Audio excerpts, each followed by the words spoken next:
বৃহত্তৰ যোৰহাটৰ ৰজক সমাজৰ যিসকল বয়োজ্যেষ্ঠ লোক কীৰ্তি ছাত্ৰ ছাত্ৰী এইসকলক উদ্দেশ্যে আজি এক পোনপ্ৰথমবাৰৰ বাবে তেওঁলোকে সম্বৰ্ধনা এক অনুষ্ঠান আয়োজন কৰিছে। যোৰহাটৰ যি বৰভেটা পূজা মন্দিৰ, এই পূজা মন্দিৰ প্ৰাংগণত ইতিমধ্যে মোক সতীৰ্থই দেখুৱাইছে।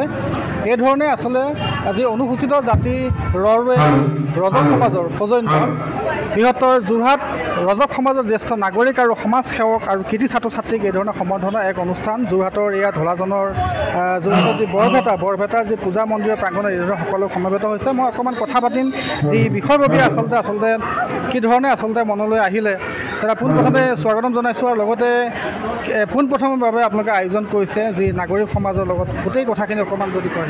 ছাৰ, আমি অনুসূচিত জাতি ৰজক সমাজৰ হৈ অসমৰ এটা গৌৰৱ কঢ়িয়াই আনিব বিচাৰিছোঁ আৰু আমাৰ ছাত্ৰ ছাত্ৰীসকলে যিখিনি কৃত্ৰিম ছাত্ৰ ছাত্ৰী আৰু এইবাৰ আমি প্ৰথমবাৰৰ কাৰণেহে আমি এই সভাটো আৰম্ভ কৰিছোঁ।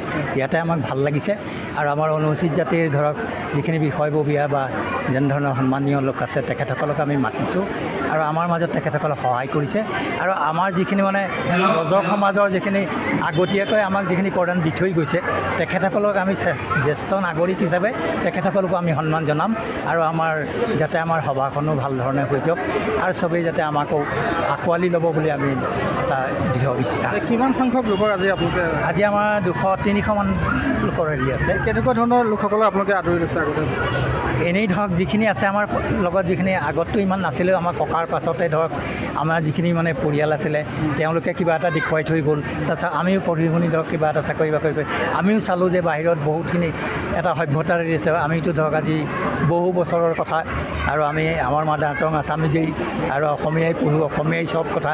আমি ভাবিলোঁ আৰু আমাক SC যিটো চিডিউল কাষ্টৰ যিখিনি আছে তেখেতসকলেও জাতি পৰিষদৰ হওক বা আমাৰ যিখিনি আছে তেখেতসকলে আমাকো মানে এইটো মানে কোনো হেৰি কৰা নাই। যেনেকৈ আম্বেদকাৰে 16টা কাষ্টক হেৰি কৰিলে তেনেকৈ ধৰক আমিও তাৰ মাজত এটা কাষ্টত সোমাই পৰিলোঁ। সেইকাৰণে ধৰক আমাক যোৰহাটৰ নালাগে, সমগ্ৰ অসমতেই মানে ৰজক জাতিটোক এটা ভাল সন্মান দিয়ে বুলি ধন্যবাদ আপোনালোক অহাৰ কাৰণে।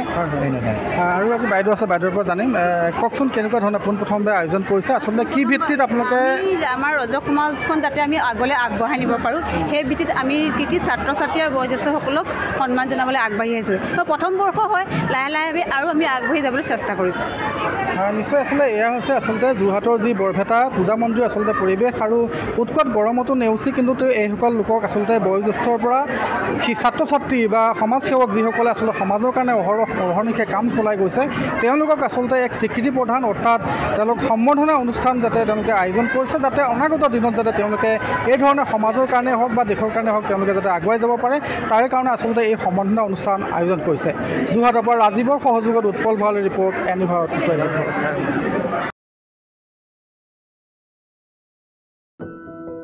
এনি ভাৰত 24ৰ প্ৰথম প্ৰয়াস জুবিন গাৰ্গৰ গীতৰ প্ৰতিযোগিতা।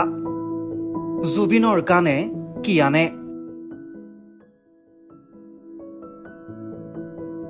অডিশ্যনৰ বাবে যোগাযোগ কৰক 8638661821 আৰু 8812831556 নম্বৰত। এনি ভাৰত 24 উদ্যোগত এটা নতুন সংগীতৰ প্ৰতিযোগিতা আয়োজন কৰা হৈছে য'ত মোৰ গানৰ প্ৰতিযোগিতা হ'ব। আপোনালোকে তাত প্ৰতিযোগী হিচাপে আহিবলৈ পাৰিব আৰু মোৰ ফালৰ পৰা আন্তৰিক শুভকামনা জনাইছোঁ। আৰু অনুষ্ঠানটোৰ নাম হৈছে গানে কি আনে। সকলোকে মৰম জনাইছোঁ, সকলোৱে আহক, ইয়াত অংশগ্ৰহণ কৰক। Thank you very much. Love U.